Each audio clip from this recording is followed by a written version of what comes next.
Musa controls it. He's got Jeffers ahead of him. And there it is. And the final whistle blows, which frankly I think for everybody's benefit and health and well-being, Nigel, is probably the best decision he's made all night. It's finished 1-1 here. What a pulsating game. As soon as that equaliser went in, anything could have happened there. What a cracking game of football to finish tonight with. Amazing game, 1-1 the final score.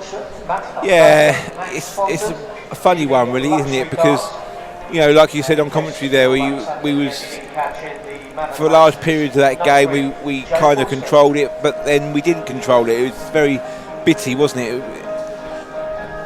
It was funny because it wasn't really a back-to-the-wall performance, because we was controlling it, but we did, in that second half, there was no sort of passage of play where we actually had a constrained amount of pressure, but then we didn't look under any pressure. So, yeah, you know, it's probably both teams are going to be happy, I suppose, if you take the game in isolation, like we said last week at Torquay, isn't it? You know, if you come away from home against one of your title rivals and get a draw, you know, we've done that against Bournemouth now, we've done that against Dorking, and we've done it against Torquay. So, you know, you've got to be pleased with that. But again, it just won't take us up that table anymore. But yeah, I say it's just another point in the right direction, isn't it? We're still unbeaten. We're still what is it? You said only one of 6 unbeaten teams in the whole of the top 6 leagues. That's right. Yeah, Liverpool, Nottingham Forest, Notts County, York City, Chesham United, and ourselves, the mighty Maidstone United. The only 6 sides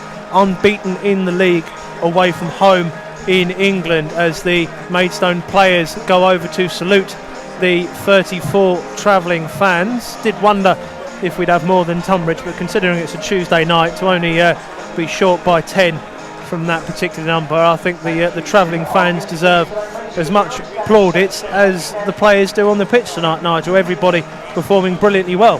Yeah, definitely that. Definitely. You know, we can't really hear them. We couldn't really hear them from our commentary position with the vocal locals that were around us for much of that game. But apologies for any of their local language as well, if you heard it throughout the game. Yeah, Goodness me. You know, I say it's another point in the right direction, isn't it? You know, you can't be disappointed to come away.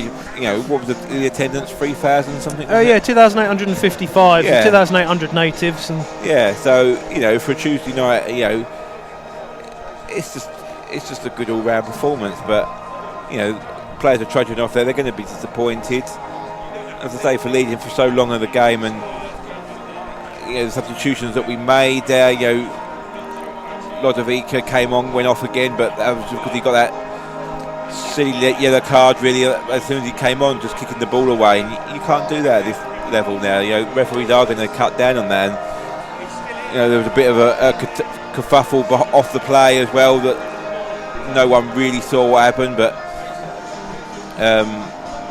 yeah, George just decided that, you know, why wouldn't you take, you know, I've got a lot of games coming up in November and December. You don't want to be a man down again, do you? We're already missing Reece Greenidge, and exactly. Got Shaq Coulter sitting on the bench. You might as well use him, mightn't you? And he come on to great aplomb there for the last 15-20 minutes there. He did some good running, had a chance or two himself, and you know, involved in one of the two of those moves. Did well as well. Sam Smith did what was asked of him. You know, he headed away everything. He was never beaten there, so what that did do is allow Charlie Seaman to get forward a little bit more, and then once they got that goal, we kind of upped our threat a little bit, and we looked a lot more dangerous. Whether we could have played that game sort of for longer, you know, we kind of sat back. It's difficult to say we sat back because we didn't sat back. We you know, Torquay obviously did throw. We were pinned back. Yeah, for a fair amount of it. And exactly.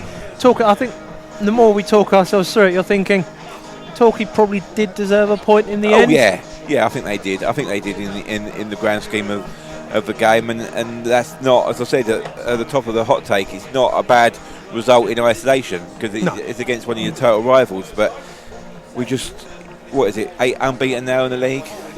Oh, at least that, yeah, since the C word, it's been a couple of months unbeaten. We'll see Ben at Horsham, of course. He's done his tweets. He'll be chatting with George shortly, I'm sure. I'm bringing that to you on Stones TV whenever we can.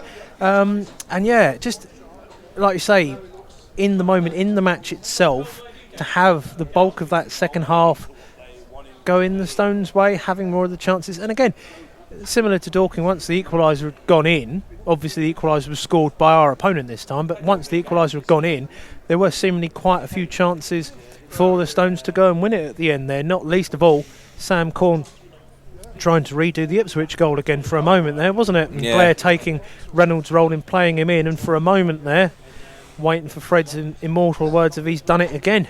Yeah. So close. But the goalkeeper came out and read that shot well, but again, it's a good point in the right direction, and hopefully we can, we take a break now, don't we? We've got a trophy on Saturday, so I'm sure that's a competition that George will want to sort of maybe go a little bit and see where you get to. You don't know in that, do you? A lot of the National League teams play their weekend team, so we might get a little bit of joy in that, but I think all eyes probably will be turning to Bath next week now, because that is our proper game in hand. So if you just said at the beginning, if you get a point here, 3 points at Bath, you'd be happy with that, wouldn't you? 4 points from them away games, or if you count the Dorking one as well, that's sort of 5 points away from 9, home. Unbeaten again. It's that unbeaten run away from home, like not you said losing, as well. and now we're winning the home games as well. Exactly. With a volume of games coming up between now and Christmas, if you can remain unbeaten,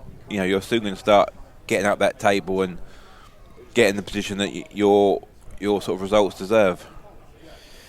Yeah, we've even had our producer, Mr. Gooch, from far away, saying he would have taken 1-1 at the start and went to a back 5 when Torquay hadn't got anywhere near our box, apparently. It's certainly one way of looking at it. We were just saying that, it's in terms of the dynamic of how the game had gone, the Stones did seem comfortable. It's when that free kick came in and just evaded everyone. The way it ended up bouncing into the net is probably the most disappointing aspect to the night. And just I think it's just George just utilising the personnel that he had. All the substitutes were used apart from Lenny Holden, weren't they? So, but what that did allow is when we brought Sam Smith on, it just shuffled that across. Temi came across into his more natural right-sided position, and it allowed Charlie Seaman, as I said, to get forward a lot more. And he did cause a threat towards the end there. He had a little mazy run, and he read a shot blocked, then he picked the ball up again, and he tried to get another shot off. And the irony being, we had an extra defender on for that set piece when it came in. Yeah. So you think you might be a bit better prepared, but possibly the substitution coming when it did and the set piece coming immediately on the heels of that substitution, potentially all these factors just adding into that one lapse in concentration from the entire 96 minutes this evening. And the Stones, you can say, have dropped 2 points from a winning position. It is something they have done once or twice already this season, but again, the season as a whole, on the road, still unbeaten in the league. Bath, very lowly position for them. I know they've obviously lost Cody Cook in the summer and had others forwards come in to replace him. So it will be a test for the Stones, but like you've said, Nigel, you're hoping that the Stones are going to be able to get another win, because I don't think they've won back-to-back games in the league this season, and that's, the number one reason why they've not climbed up the table. They are in 13th now as well, and they are only 6 points off of the playoffs. So if they do, we kept saying this, and after a while you're thinking, are we going to get away with saying this for too much longer? But we are still technically, if Stones win their 2 games in hand, they would be in touch with the playoff spots. So roughly there or thereabouts in the positions where they want to be. Western with a game in hand over everybody else in the playoffs on 34, Truro Eastbourne 31, Torquay in 4th now, along with Farnborough on 30, Dorking 29, Slough Worthing 28, Borehamwood 26, Chesham 24, and then a congested area in the mid-table region, Hampton, Chippen and Maidstone, Hemel, all on 22, having played 16, 17, 15 and 18 games respectively. So it's quite a mishmash of 22 pointers. And again, we've seen Bath just hovering above that relegation spot. They themselves will be looking to get any sort of points and momentum to get away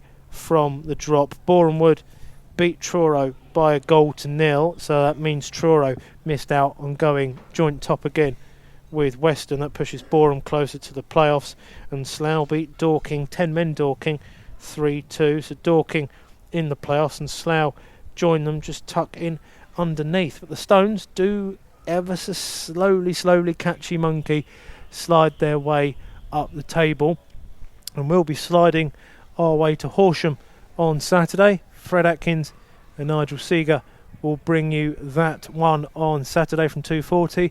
Myself, I'll be with Darren Stiles in a week's time over in Bath, so pretty much in the direction we're headed to get home from here this evening.